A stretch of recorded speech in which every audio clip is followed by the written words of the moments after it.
Hi, everybody. This is Deception in Healthcare in America with Kathy Ann and Jennifer. And today we are talking about intravenous vitamin therapy, otherwise known as IV vitamin therapy.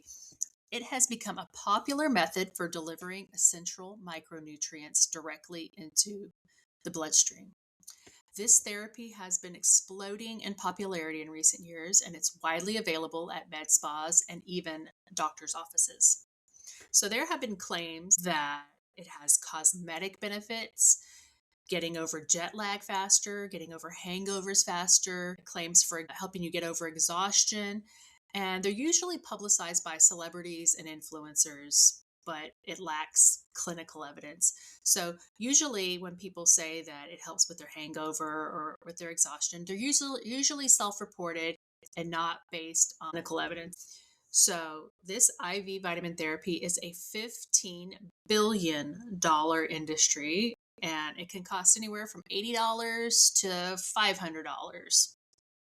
So, when we think of these services, IV therapy, that are offered in medical facilities, we think that they're completely safe, but your safety isn't always guaranteed. For example, in 2018, Kendall Jenner was hospitalized for a bad reaction to IV therapy. And get this. So, as of June of 2024, it was discovered that not a single state had enacted legislation specifically regulating IV hydration spas. So, what happened? A woman died from an IV infusion at a Texas spa. So after this, the state passed legislation that set boundaries on who could prescribe, order, and administer the elective IV therapy. And this is called Jennifer's Law because she died from an IV infusion at a med spa. And there were no regulations up to that point. So this law went into effect in September of 2025, and 32 states have issued policies and statements that address at least one of the four oversight categories, and only 4 states released guidance that covered all categories. So Jennifer's Law, it was signed by Governor Abbott in June of 2025, and it requires that elective IV therapy outside of hospitals and physicians' offices only be administered by licensed professionals and under direct physician supervision. And so recently, Jennifer took her daughter to get IV therapy, and this is her story. Different. So you took your daughter to, was it a med spa? Oh no. This is a medical facility. He was a doctor and then he became an anesthesiologist. He owns the place, and he's got a very big name. It's called K Infusion. I'm not saying he was at fault. He owns the place. You took her to a doctor's office for the IV infusion? It's not a doctor. He is a doctor. He's an anesthesiologist, and I think he works out of the hospitals and stuff. But he went and started his own business to do infusions. They do only infusions there. Okay. And he's the overseer. He's the owner. He's the overseer. He had 4 in. He has 3 or 4 ins on shift. Then they've got a few people in there. I don't know if they're medical assistants or what I don't know what their titles are. Okay. But you could tell those people in there just working the desk. There was people able to answer questions. Then you had your RNs that were going and hooking up the IVs. Okay. Because I understand it. We have a nurse in the family, and then my daughter's a nurse in school, and I can tell you for a fact, only an RN or higher can put an IV in. That's a fact. That's always been the difference. LVNs cannot administer IVs. Now, maybe they can, now I'm not sure about that part. They maybe can administer what goes in the IV after it's in, but that wouldn't make sense. I don't like that. I mean, me personally, I'm sure you don't either. If you can administer it, you ought to be the one to finish it, or someone with your title or higher, right? Well, you're putting in this IV that's going in my veins. Right. Well, I would imagine that at the very least a nurse would be doing it, not a teenager. There are medical loopholes, and I mean, yes, we went in this place. It came highly recommended, still does. You can go look on the place. I think they have 4.7 stars out of 5. The reviews are great. They don't have a lot of reviews, but the ones they have are good. They really don't have a lot. But a lot of people just don't give reviews, I notice, anymore, unless they're negative. People, you have to get pissed off or triggered to kind of go and speak up, which, I mean, we're human beings. I don't know. We're just kind of wired that way.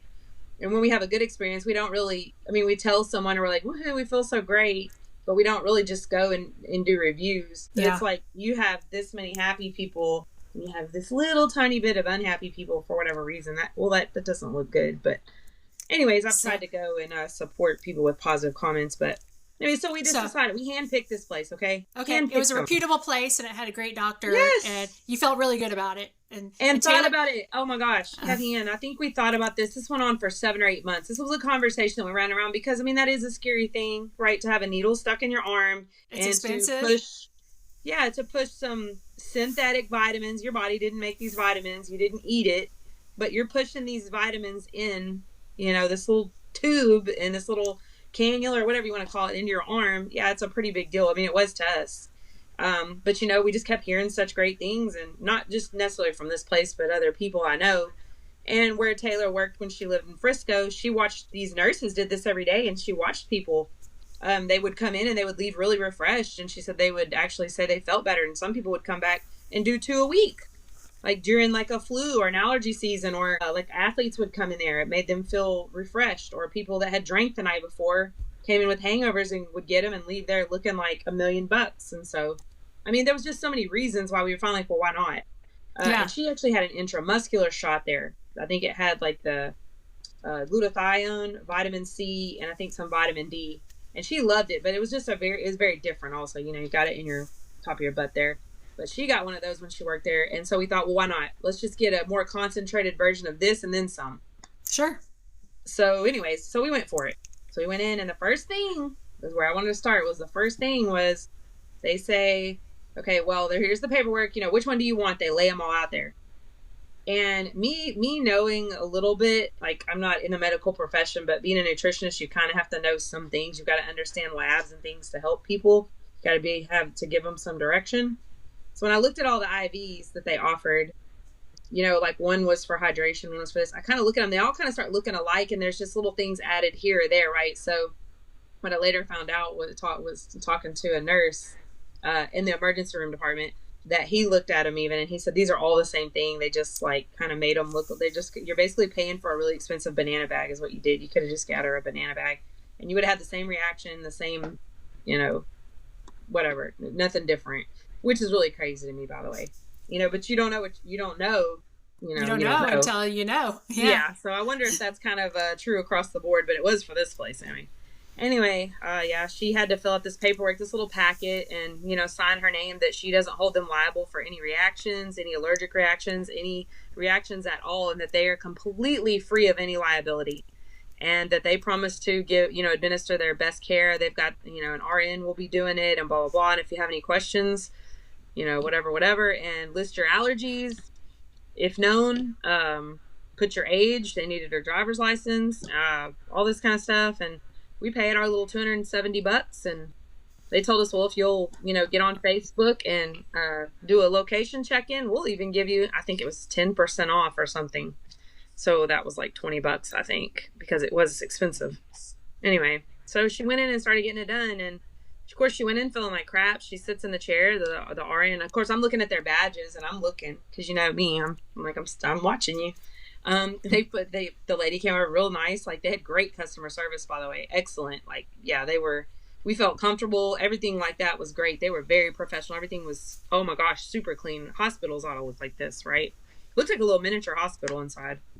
Anyway, there was people leaving out. There was people coming in, getting hooked up. The lady told us, first of all, that this would take about an hour, because the drip ratio has to be, like, you can't go too fast or you can make people sick. And I guess they don't want to go too slow because there would be no reason, but you just want to get it just right. Right. So she comes and hooks everything up. She asked her some questions. Was she comfortable? Gives her a blanket. Anyways, she, probably, I would say 8 to 10 minutes in, she kept sitting up and she was like scratching the lower part of her, back, almost like between where the top of your butt and your back is. She kind of kept scratching there. Well, she has very well controlled eczema since she was a kid. It's just gotten to where it only flares up, like, with the food intolerance or the weather. And so it had been cold. It had started getting cold then. This was around Thanksgiving time, I think. Anyways, so I said, is your eczema kind of acting up? Because they had turned a seat heater on and a massager while she's sitting there. So I'm thinking the heat is making her eczema kind of flare there. She said, yeah, I think it's the heat. I'm just going to turn the heat off and leave the massager on. And she kind of sat back. And she said, I do feel a little warm, but other than that. And I thought, well, I mean, she's getting a rush of something in her, you know, these vitamins are probably making her feel that way. So we sit there, and like, I think it was exactly 42 minutes later, I took a picture of the lady when she did it, because I was just talking to my cousin about it. The whole thing was just intriguing to me. And she's an RN, and I thought it was just fun because this was right up her alley, you know. And anyways, me taking a picture. So I had the exact times, which was funny because those came into play later. So exactly 42 minutes later, she comes over there and unhooks her because she needs to pee now. So like she said, will you go find her? It's done. Like it's done. Will you go get, I gotta go pee. So I go get the lady, and she's like, oh, okay. And I said, boy, that was fast. I said, I read on the, on your website, I was reading about these, and it said that it should take like at least an hour, anywhere from 50 minutes to an hour. And that was like it was 41 or 42 minutes. And so she was like, yeah, you know, she didn't really say anything or give me an explanation. And she was like, you know, it's a beautiful day. You guys have a great day. And we hope to see you again, blah, blah, blah. And we get up and we walk out. And my daughter says, you know, I am starving. And there was a smoothie place across the street. She said, can you just take me across there? I'm not feeling my best. Don't want to really chew food.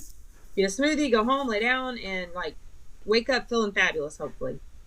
So we drive home. So probably 25, 30 minutes later, we get home, and I dropped her off because I needed to go to the grocery store. And she was just still didn't look like she was just even feeling that good. She was like, I don't feel great at all. Like, can't say I feel anything fabulous. I'm still not feeling my best. And she kept scratching. She had started scratching kind of in different places, I noticed. And I was like, I don't know. Like, I noticed it, but I don't know. I didn't try to think too much of it. Anyways, I dropped her off, and I get down the road. I'm not even 8 minutes down the road, headed to the store, and she starts FaceTiming me. She never FaceTimes me, not like that in the car or anything like that. So I answer it, and her face is like about as cherry red as it gets, right?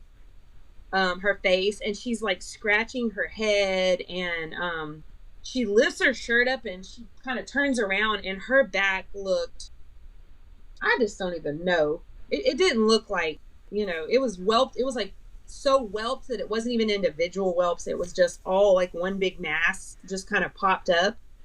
And she said, I itched so bad. And I was like, oh my God, I'm thinking anaphylactic shock or whatever, right? I'm thinking her throat because it's in her cheeks. But I said, how's your neck, you know, and everything.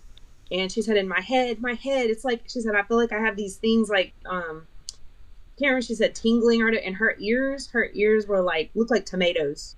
Literally looked like tomatoes.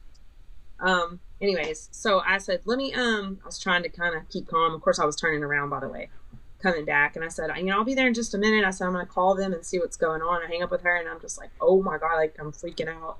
Cause I know this is not right. This is not normal. And I'm just thinking of her throat closing up, and Larry's gone working, and nobody's there but her and the dog and the cat. And so I call this office back, and they said, oh, let me get you an RN right away. The lady that did it, that administered it. And they put her on, and she says, now what's going on with Taylor?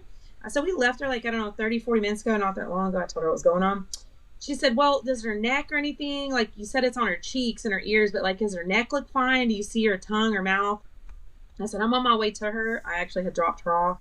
She was going to take a nap, so I can't see it, but, you know, I said, it's in her, those extremities. It is in the upper extremities. And the lady said, well, but her mouth and neck is, she said, you know, this is just a really rare coincidence. This has nothing to do with the IV. I want to let you know. And I said, but we just left there and she was fine. And I said, she's never done anything like this, like ever. I said, is there something in there? Like, she said, well, you know, you can take her to the emergency room. I mean, that's what I would do if I was really alarmed. I would take her. But this is a rare coincidence. And I said, you're kidding, right? And she said, do you have any other questions? Is there anything else I can help you with? And I said, yeah, I'm a little panicked here, and I'm trying to make it to her, and I'm like trying to know what to watch for. Just watch for it to get in her neck and look in her mouth, watch her tongue. And I said, okay. I kind of see where this conversation is going. I said, I've got to go. I've got to get back to my daughter. And I just told her, thanks, have a great day. And I was like really, I was fuming inside because, I mean, come on. So anyways, I ended up getting in and pulling in. Just a few minutes later, I walk in. And so like when I actually see her, I'm like, oh my gosh. I mean, I can't even tell you, her skin felt like, you know how when you start boiling a pan and it's already been hot and you turn it off and it sits like a minute and it's still hot. That's what her skin felt like. It was awful. And so I called, I thought, okay, I can either take her to the emergency room where nobody knows her and it's not personal treatment. Like, I don't know, my brain just started thinking really fast, right? When you've had kids this long, you start knowing kind of how things go. So I call the doctor office because I look at the clock and I see it's 4 at this point, and then he closes an hour. And so I called, and the nurse immediately turned around, and I guess he was behind her, and I heard her telling him, and he said, where are they at right now? And I said, she asked me, and I said, we're at home. And he said, how fast can you get her here? Because you can probably get to minor care here the same speed. He said, get her here on 2 wheels. Don't kill y'allself getting here. And he said, just get here. Like, we're ready. Like, we're waiting for you. And so we get there and we come in, and he sat her down and he walked in there. He asked her just a couple of questions. I handed him my phone because I knew exactly which one she had taken. They read through it, and he knew immediately. He said, all these B vitamins. He said she's having like vasoconstriction. I can tell by looking at her ears.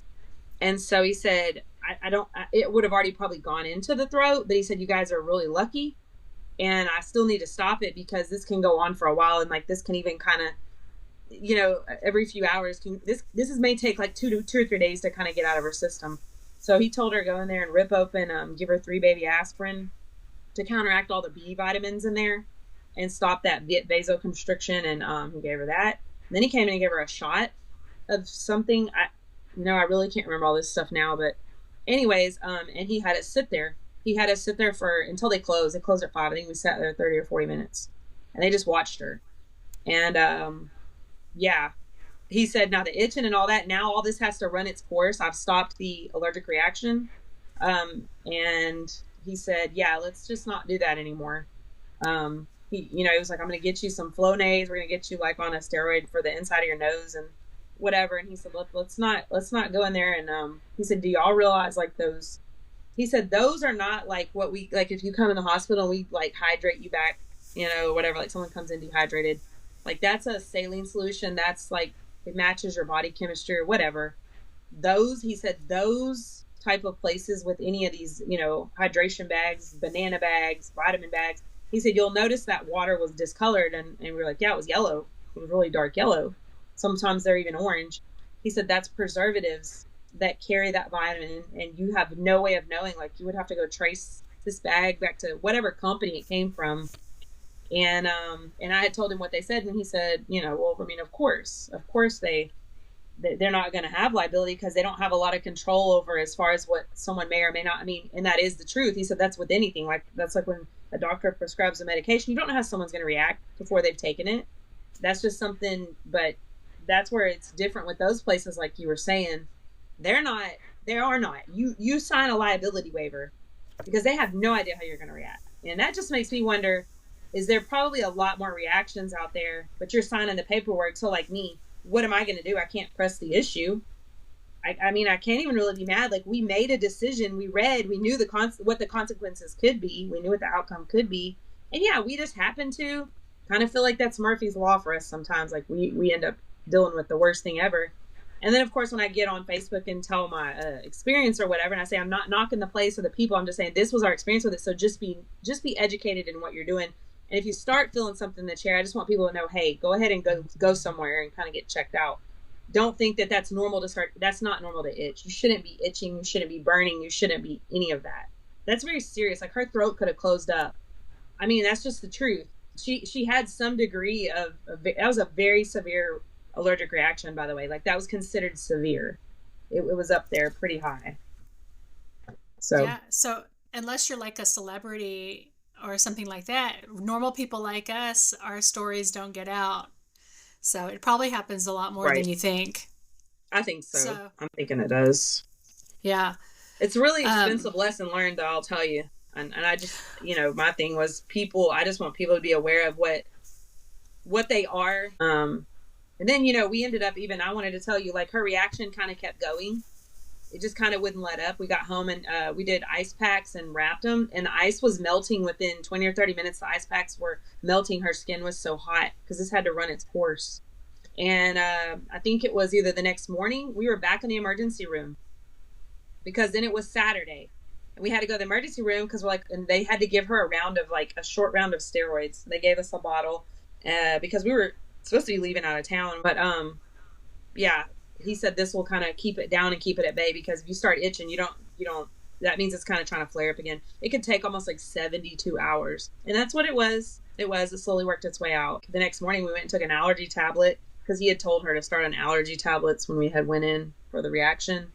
And she actually reacted to that. But what happens is it makes you sensitive to antihistamines for 3 or 4 days after you've taken one of these if you're allergic. So she had an allergic reaction to Zyrtec, which she could take one today and now she won't have one, but it makes you antihistamine sensitive. So you have to be careful for about 5 to 7 days after you've had that reaction to the actual vitamin infusion. I don't know. It was a lot of things that went on. So y'all had a serious side effect. That was really serious. Like the doctor was actually surprised that it didn't make its way into her throat. Nothing closed up. I mean, I'm just really glad for that. That's the absolute worst scenario. Apparently it can happen for the first 6 or 7 times. Apparently it doesn't even have to happen the first time, and you can go into anaphylactic shock. But anyways, it's just, our bodies are really, really amazing how they try to compensate. They try to help you, like her body was fighting to help her.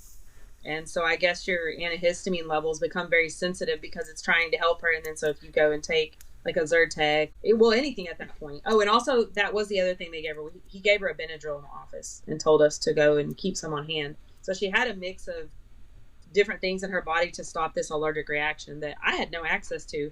And he's just one of those people. He's a young doctor. He's educated. And he said, wait a minute. I mean, he just went into, he just sat there a minute and he said, let me think. Because she was just so red and swollen. He said, that's vasoconstriction. And he was just talking out loud. And I'm watching him and he gets on his computer. He said, that's right, I knew it. And he's telling the nurse, get her 3 baby aspirin. Like he knew how to counteract the B vitamins. And then he gave her a shot for the rest of it. And then he gave her the Benadryl as far as the itching and stuff. It didn't really stop too much other. But it was just interesting to me that, I mean, there you go. Once again, like some of these are common things you have in the house. But once again, it was mind blowing. That's all I know. Yeah. I mean, well, you had to try it. Infusions in our house. Yeah. I mean, you tried it. You've been there, done that. But so some of the serious side effects is what Taylor had was it could be an allergy from the preservative or the vitamin, and hers was from but he said as far as the vasoconstriction, that let him know immediately it was the B complex vitamin that they had in there, because he said that causes the vasoconstriction, and he knew, and he said I just knew.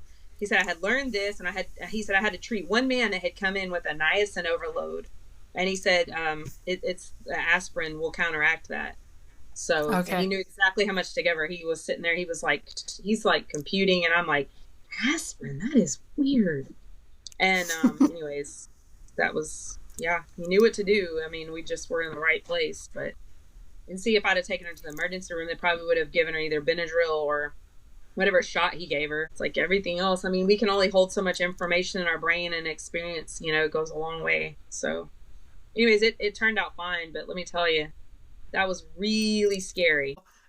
So here's some of the She didn't even want to be by herself afterwards. She followed me around everywhere, and she was like, just come sit down, because I'm a busybody, and she was feeling really itchy and horrible, and she was just so hot and red. Man.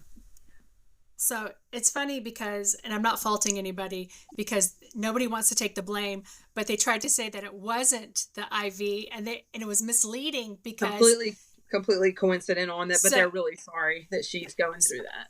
Never got a checkup or anything, by the way, and that's also what got me. You can't call and check on somebody. Because by taking off somebody the correct path, you could do harm. They were trying to take you off the path, the right path, right. That was an allergic reaction. And I just find that. Yeah, that's a serious allergic reaction. Get her to the hospital now. Get her to emergency care right now. Like, you cannot get there fast enough because, that's not good. Yeah. I realize you don't want to admit like guilt because then you find yourself in trouble. But again, I mean, you have to, I mean, they could have said that sounds like an allergic reaction. We've never had that before. And, but I don't know. It just seemed tried to take you off the right path and put you on the wrong path. I want to say she even asked me, had she eaten something when we left there or something like that. I said, yeah, we went across the street from you guys and got a tropical smoothie. It had some mangoes and pineapple and coconut milk. Like she drinks them 2 or 3 times a week on her way, to and from school and stuff. This was not. She says, well, it was just a major coincidence, and I'm really sorry. Definitely not. Well, here are some of the common side effects in case any of y'all ever get a vitamin IV bag. So bruising at the IV site, cooling of the warmth. Yeah, cooling or warmth sensation. I think Taylor was talking to. Yeah, it went from warm actually in the chair to really hot. So if you do start feeling warm, have someone come over and just take it out. Just stop it. That's what we could have done actually, and she still probably would have had a reaction. But that's what I'm saying. People need to be aware of. That's not normal. You shouldn't be tingling or warm or any of that stuff. You just shouldn't. Because you're reacting. Taste in your mouth? Yeah. Well, she was in a warm massage chair too, so it's just masks. But right. A metallic taste in your mouth, feeling like you're going to throw up, headache or dizziness. So those are the common side effects. But the serious, less common side effects are what y'all experience. The allergic reaction. You could get an infection. And it's funny. So this is fluid overload. I heard you say that Taylor had to use the bathroom really bad afterwards. Yeah, she was like, I'm like, I need to go now. She says now. But yeah, and mineral toxicity is the last one. So, and that's what it was. It was just, I mean, and I was reading also, and what I wanted to say about the timing and that why that was kind of later, all I did was learn something from it. But when they give those, there's so many minutes per second that drip is supposed to take place. And with the vitamins she took, the infusion she had, that was supposed to last supposed to get so many drips per second or whatever. Hers ran entirely too fast. So I went in and did some more research, and I had to really research hard, and it should have taken anywhere from closer to an hour. So every minute actually counts in this situation. Even 3 minutes is a big deal if you finish 3 minutes too soon. Well, she was done at 41 or 42 minutes. And this is hooking it up and unhooking it. So you might even could take another 2 minutes off that. This should have taken much longer. You don't want to push it through too fast. It could have been, she was allergic anyway, but that just made it even worse that it was pushed through entirely too fast. Mm-hmm. That's an issue. So that is on their part. People just, you just need to be educated when you go get this kind of stuff done, because you can't just be like, oh, everybody does it, or a billion people are in here, everybody looks happy, oh, they're professionals, they know what they're doing, they're supposed to, but you can't just take for granted, when you're getting something that's pretty serious. Come on, you're injecting, that is an infusion that is going right into your bloodstream. And that's what the doctor told us. You took all those freaking vitamins. He was like, just pop a vitamin in the morning and go on about your day, take you a D and a C, whatever, a zinc, whatever it is. And he's like, you just piss them all out anyway. You can't even absorb all those vitamins. Yeah. Even if you take a vitamin B pill, which I do, you'll pee dark yellow or orange. Right.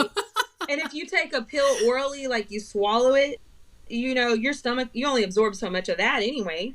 That's why I switched over to sublingual. I do the sublingual vitamin D, and I've kept my vitamin levels up better that way. I wasn't absorbing it in my stomach.